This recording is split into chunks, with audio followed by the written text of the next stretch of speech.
Ano yung hina-harvest mo? Sili. Siling ano? Haba. Ayan, pansigang. Ano yung mga tanim mo dyan? Sili, talong, okra. Ano pa? Ampalaya. Saan mo dadalhin yung pinitas mo? Huwag mo naman pitasin yung maliliit pa. Lalaki pa yan. Magre-reklamo naman yung sili. Hindi na yan lalaki. Eh, ang payat-payat pa. O, tingnan mo yung kinuha mong isa. O, saan mo nga yan dadalahin? At Dadalhin ko lang sa palengke. Oh. Bebenta ko yan sa palengke. Ayan o. Pupulan lang yan. Pupulan lang. ang haba ng sitaw, oh. Sitaw ang haba.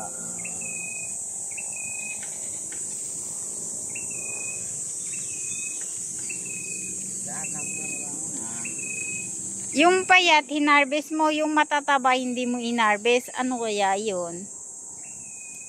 Tsaka wag ganyan ng pag-harvest. Nasisira yung sanga. Dapat gumagamit ka ng gunting. Hinihila mo yung sanga.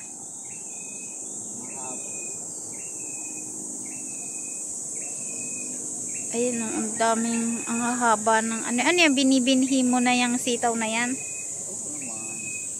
Binibinhi daw niya yung sitaw. Hindi na yan. Dahil wala nang mayroon pagkahanap ng buto niyan.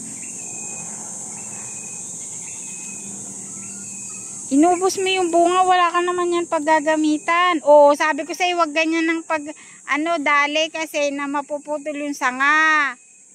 Bis na magbubunga pa yung sanga, hindi na magpuputol. At gagamitan mo ng gunting. Ganon ang tamang pag-harvest. O, may gunting ka naman pala. Ayun na sa baba, ang taba, o. Ayun, o. Ayun, o. Sa nag-iisang sanga.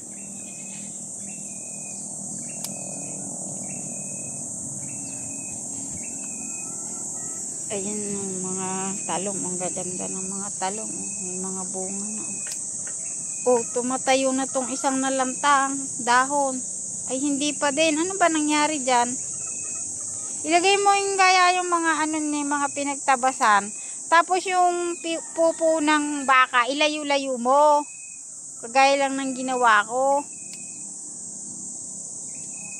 Yung mga damo, ilagay mo sa puno para hindi nauuka. Saan kaya pwedeng itanim yung mais? May mais dun eh. Mabubukbuk na yun. Itanim na yun. Saan kaya pwedeng itanim? Dito sa tabi? Sa rerang ito? Diyan sa binungkal mong lupa? Kailangan pa ganun para hindi mano ng tubig. Ayun pwede pa yung sitaw na yun Kuhanin mo na yun Ayun Tama na yan. Huwag mong harvestin lahat para pag gagamitin meron pang natitira. Kinukuha mo naman lahat. Wala ka naman. Sama naman. Ayun daming sili. Tinan ko nga yung harvest ng sili. Ang dami Saan mo naman ba ito dadalahin? Bebenta. Bibenta daw niya. Ayun yung sitaw. Pwede na yan. Kaputi. Yung mga kapag-kaputi sa. Dati, din doon mo sa kabila kukunin.